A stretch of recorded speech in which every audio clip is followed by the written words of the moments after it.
أعوذ بالله من الشيطان الرجيم. بسم الله الرحمن الرحيم.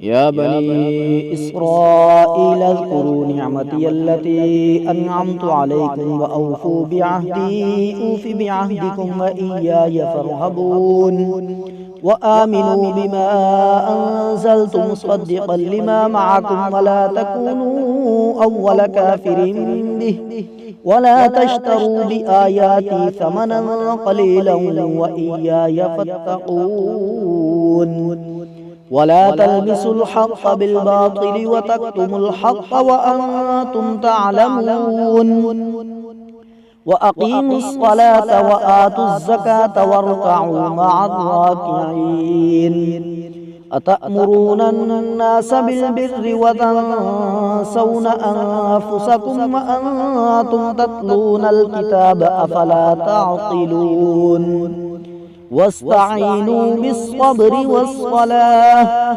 وإنها لكبيرة إلا على الخاشعين